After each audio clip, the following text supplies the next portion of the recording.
Welcome to the Movers and Shakers podcast, where real students are doing real deals in the world of multifamily real estate. I'm Vince Gethings, the owner of the Wheelwell Profits Academy. Listen in as we dive into the journeys of driven individuals who are turning their dreams into reality. These people are just like you, taking action and making things happen. If you enjoy the show, please like, subscribe, and if you're ready to take action, check us out at wheelwellprofits.com to learn more about our incredible community. Let's get started. Took a few things out and then I changed it from first person to third person just to, Sure. I'll let you tell some of your story rather than, me kind of like throw it all out there. It hits harder when it's fresh from you. So I don't want to steal any of your thunder, my man. I gotta give you. Bro. It's all good. One of us will jack it up either way. And so of the 6 of 13 flips for the year, I don't know if you're still at that number. So I was just like, all right, we'll take less focus off the single family and more on the multi. Yeah, that's fine. Yeah, that's totally fine. Yeah, there's a lot of stories you can tell in there, and it'll be good. Right. Yeah. Okay. Cool. You ready, Jake? You ready, Josh? Holy cow! That's a compliment when I get that. Right? That's a Freudian slip right there, bro. I saw Jake all day yesterday, so that's why. Okay, Josh, ready? Gabs, we're ready, Gabs. Welcome to the Movers and Shakers podcast. My name is Gino Barbaro, co-founder of Jake and Gino, multifamily investor, educator, father, mentor, and I am joined by my co-host, my brosif, Josh Rusin, community director of Jake and Gino. Josh, how you doing, bro? Gino, doing well, my man. It was exciting yesterday, spending a full day with you, actually working on coaching with Petra and scaling up. How about yourself?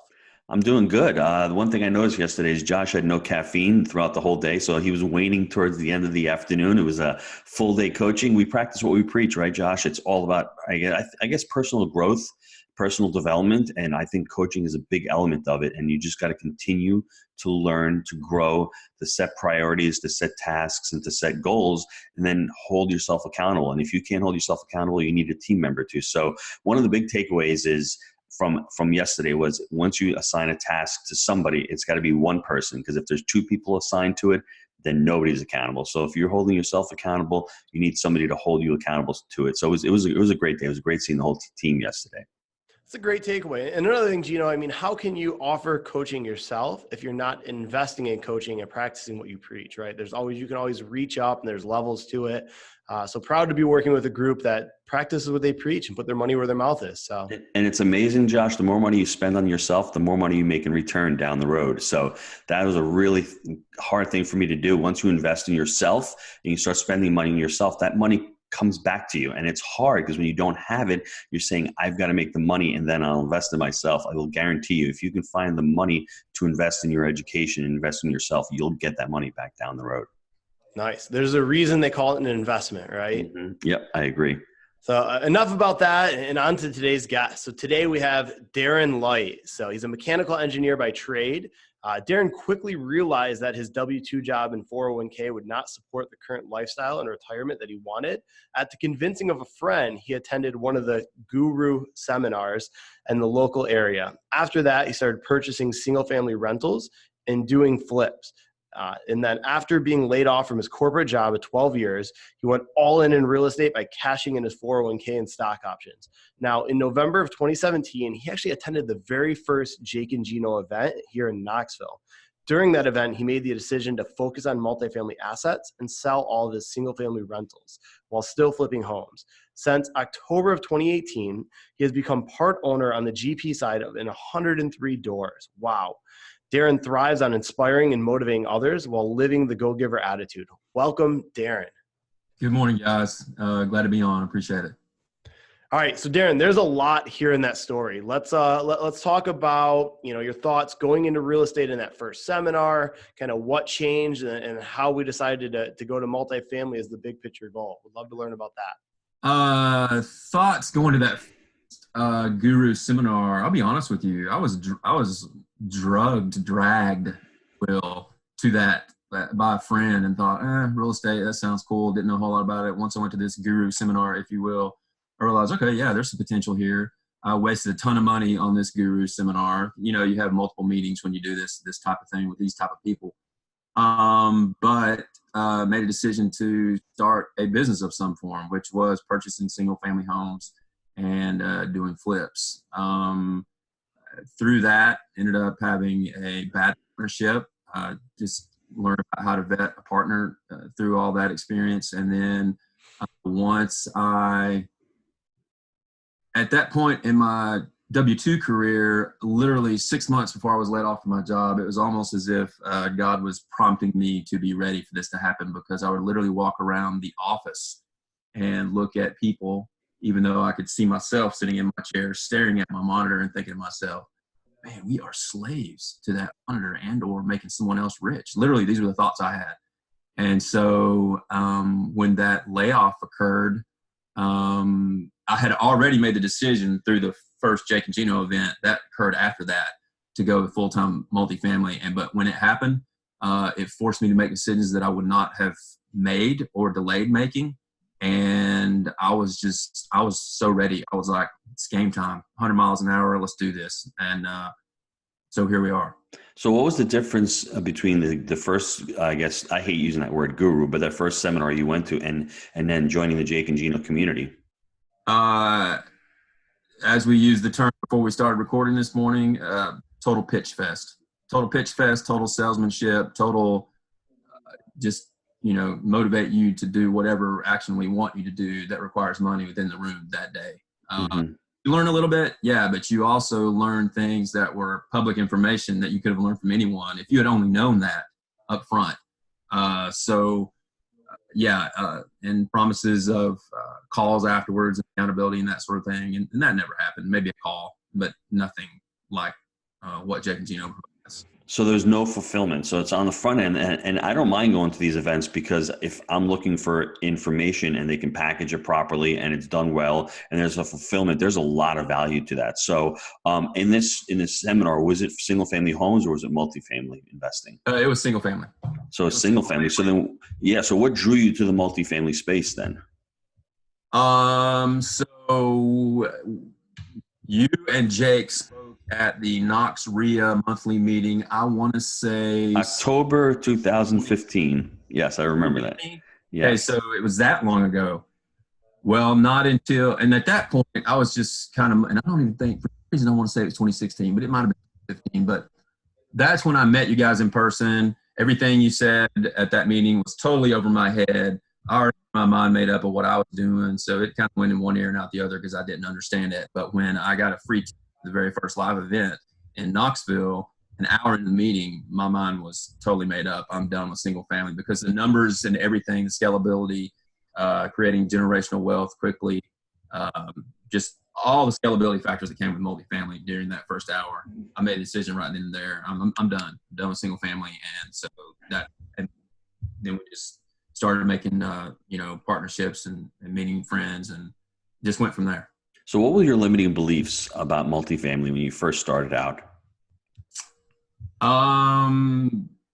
Just thinking that I could get to a certain point, whether it's a number of doors, whether it's cash flow a month. I didn't know what I didn't know, and that was sort of a limiting belief for me. I needed to educate myself. We'll get into another part of the story here in a minute, but what I failed to do was take a deep breath once I got into multifamily and truly understand and learn what I needed to do to get to where I wanted to go. Because what I did was I got in your program and then I just went 100 miles an hour, and I made some mistakes along the way. And so that's my fault for just putting blinders on and thinking, all right, I'm there, man. Let's just go do it. But it wasn't so much limiting beliefs, because I'm a very no one has to motivate Darren at all. Do I need to have some correction on the track every now and then? Yeah, probably, but I've got enough people that can hold me in check to do that. But motivation is not an issue. So it was educating myself, and I can't stress that enough, is educating yourself. And one of the most important things I'll tell any new student or person getting into multifamily is you can educate yourself all you want through podcasts, through coaching calls. But at some point, you gain so much knowledge by just talking one-on-one with people that are in the industry, that are doing it. And that's how you learn and apply, just talking with people that have been there and done it. And I failed to do that up front. And if I had done that up front, with the combination of the education, then I would miss some of the mistakes along the way.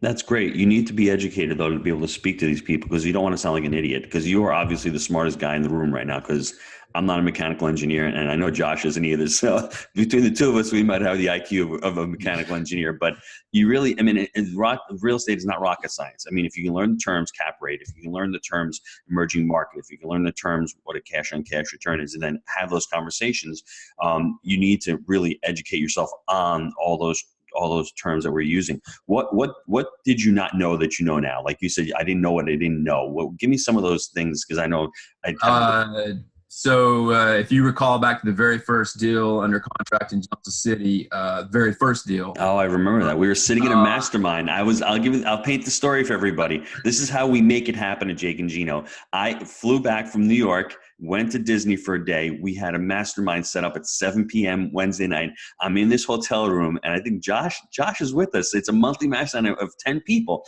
right? And this is the power of masterminds. And Darren, we all paid for that education, but Darren was there and was talking about the deal. And I remember this deal specifically. It was a deal in Johnson City. It looked great on numbers. It was 1 beds. It was, I don't remember running the 30s units around that point. The property management company actually helped Darren out and said, this is not a good area. You're going to spend a ton of money, rehab these units, and the property is not going to perform the way you did it. And, I'm going to tell you this, if Darren had spent $20,000 for his education, which he didn't, or $30,000 for his education, he would have recouped it all from not buying that deal. No deal is better than a bad deal. And I think we saved him. The mastermind group saved him from pulling the trigger, and not just a mastermind group, but actually knowing the questions to ask the property management company. So I know I stole his thunder, but I remember that so vividly it happening. And I was like, and I want my students to go out and buy deals, right? I want them to pull the trigger because it validates me and what we're doing. But when we can save a student from buying a bad deal, I think that's almost a bigger win, because we don't want to get into a bad deal, because then your next deal is never going to come down the road. So if you want to continue with that story, sorry to take a thunder. But No, you didn't steal the thunder, because the 2 big points are know your market, know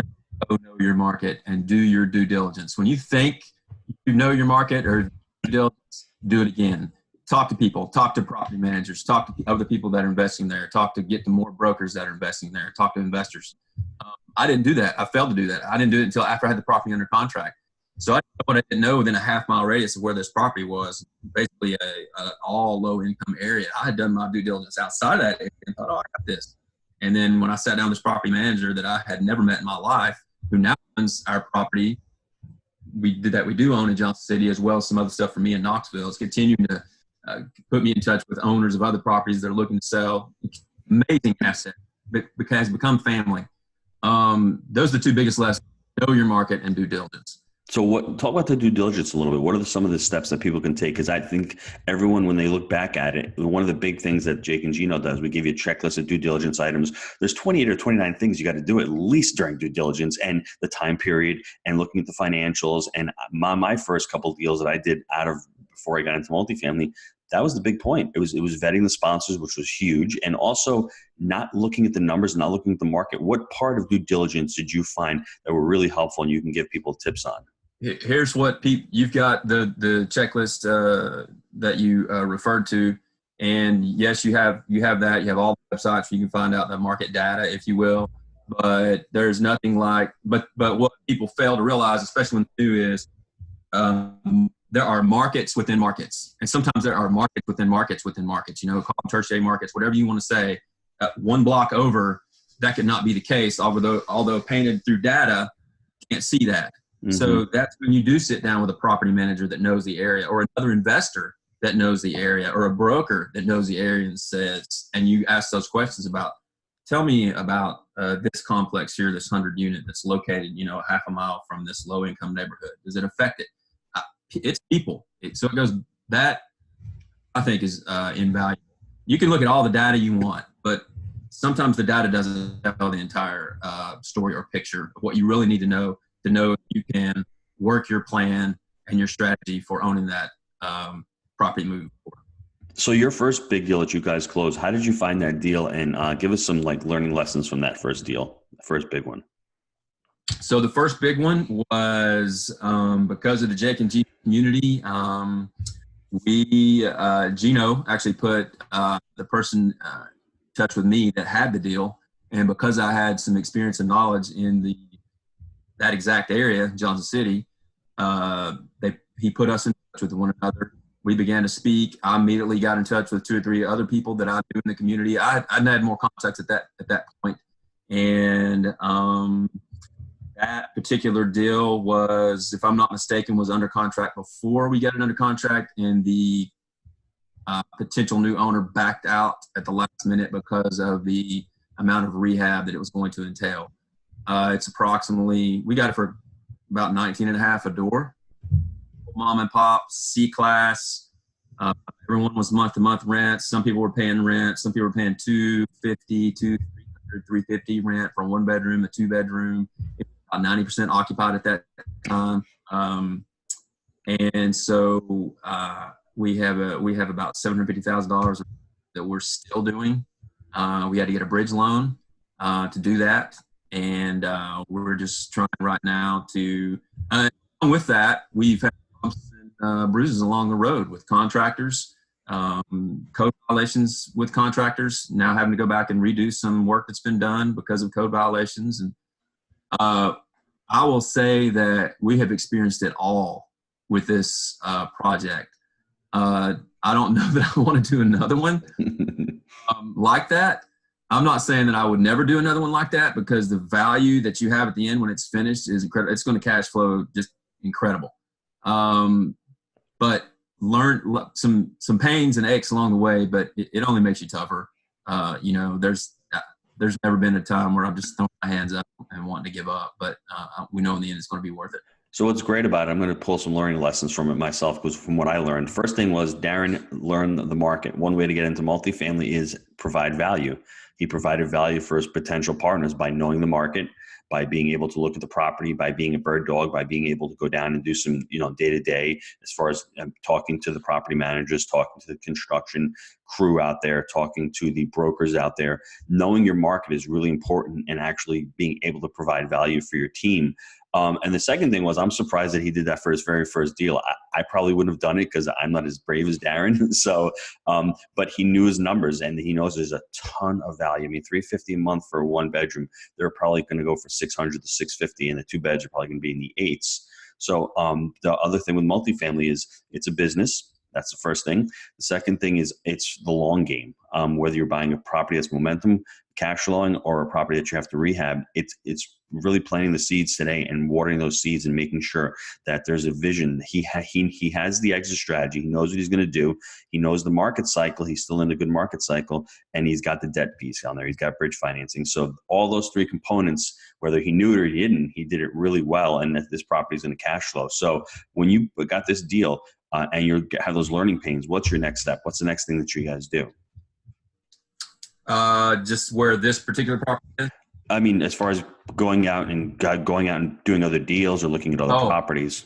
Yeah. This same group of partners, with the exception of a couple of different ones, went out and found 41 unit in the Chattanooga area. And that particular property, and have to give credit to the guy who brought it, but that particular property was, I think, 95% occupied when we got it, but it was $150 under market rent in a very blue collar working part of Chattanooga. Cash flow from day one. That was a syndication. We went in with a plan to turn so many units as leases came up. We did some work to the outside, to let the residents know, hey, we're here to make this a better property, make some improvements, which you can tell right off the bat. And then when we had 1 unit that was empty, we went and turned it. And I think the rent went immediately from 600 where it was at to 750. I think this is a 2-bedroom, 1.5 bath. There might be 2 1s or 2 2s. Went from 600 to 750 with a turn. Rented immediately. Went to the next 2 or 3 tenants whose leases were coming up that were ending again on month to month, and approached them. Property manager approached them and said, "Hey, we're going to bump your rent. Maybe it was $100." And don't know if they were offered the new turned unit or not, because I think we rented that right away. Point is that next 2 or 3 tenants that came up for lease renewal we didn't have to do anything to their unit, and we got a rent bump of at least $100 per tenant because they didn't want to move and they liked where they were. And so we've yet to turn those, but it's 100% occupied. Mm-hmm. That is awesome. It was just a diamond in the rough, to be honest with you, where the location was for workforce housing. And and that's totally different, than what we experienced with the first one. That's awesome. Before we get to the short answer questions, I just wanted to ask you, give the listeners out there your best advice for anyone that's trying to get into multifamily and sees the limiting beliefs and the objections out there. What would be your best piece of advice for them getting into multifamily? Find a mentor. Find a mentor that is doing it, that has done it. And if this is just my advice, and I know you guys will agree with this because you guys are genuine. If you're, it doesn't have to be through a community like the Jake and Gino community. It can be with anyone that has multifamily experience. And if they want to take your money first, don't waste your time with them. Just if you want to find someone that wants to give back, no matter who that is, find that person that's been there and done it and is not afraid to share their mistakes with you. It's funny, we're having this conversation just 3 days ago. I had someone reach out to me via Facebook Messenger that I connected with through Facebook that's a real estate investor, a little bit of everything, wholesaling, flips, single family, and some small multifamily. And reached out to me because we've had 1 or 2 conversations in the last year, not in the Jake and Gino community, not in the Rod community, not in Brad Sumrock community, just someone connected with, People start seeing what you're doing, they gravitate towards you. And they basically are looking for a mentor. And made it clear that's what they wanted to talk to me about. And I was, I'm a humble guy. That was like, wow, okay, yeah, let's do this. So that's fun for me. But find a mentor. The first thing is find a mentor. Somebody's been there and done that, and learn from their experiences and their mistakes. That's awesome. I like that. Let's take a quick break to hear from our sponsors.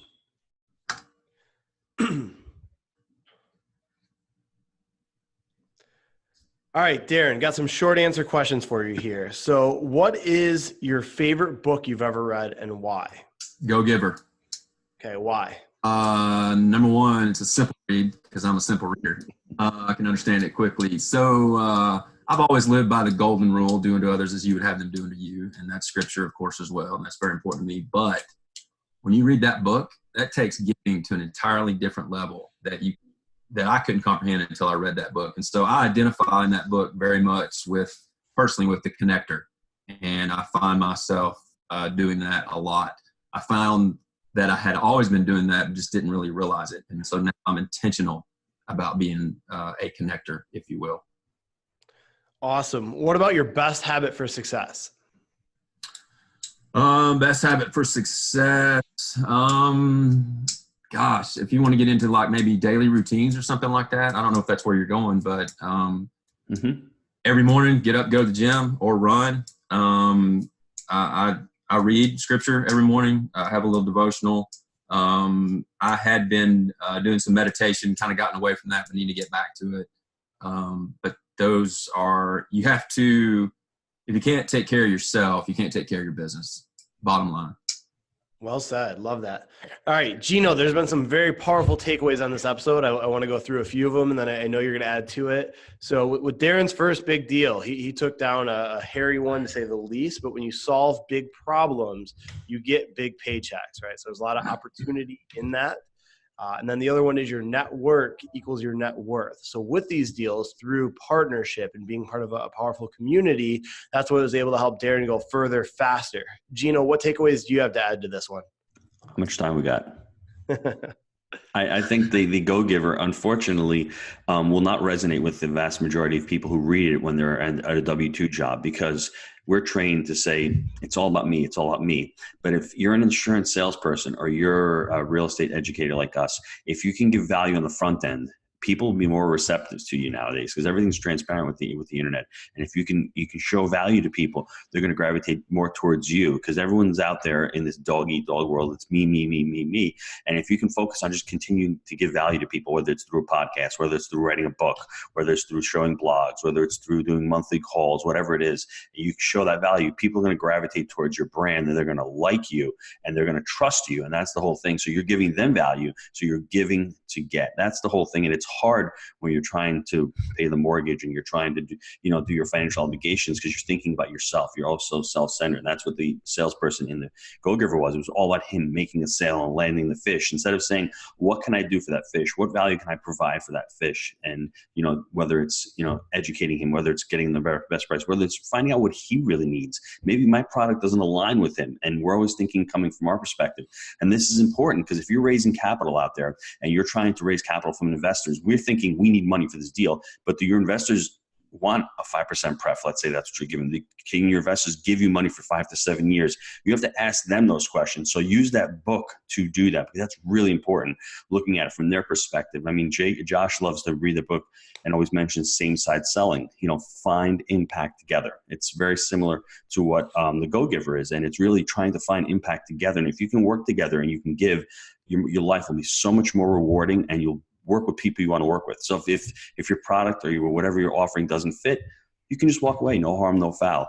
I think the other thing, I'm trying to think back to the deals. Don't be afraid to walk away from a deal, especially your first deal, when you're really pumped up, dude, and it's exciting and you've got something on the contract. If you see something going wrong, don't be afraid to pull out of that, because you might be doing the best thing in your life. Because my biggest mistakes were I closed on a couple of deals that I shouldn't have early on, and it almost derailed me, but I had too much pain, like Darren probably from the W-2 job, and just saying, I don't want to be here anymore. I've got to figure it out.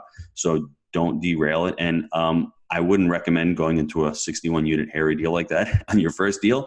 But if you do, make sure you have partners, make sure you have investors, make sure you have mentors who are by your side, who can really, propel you and hold you accountable. And, I know Darren had a great plan going into it. They had a really good business plan of what they wanted to achieve, and they had a timeline, and they're executing on it. So don't go in blind, and make sure that you guys are all on the same page when you go on this deal.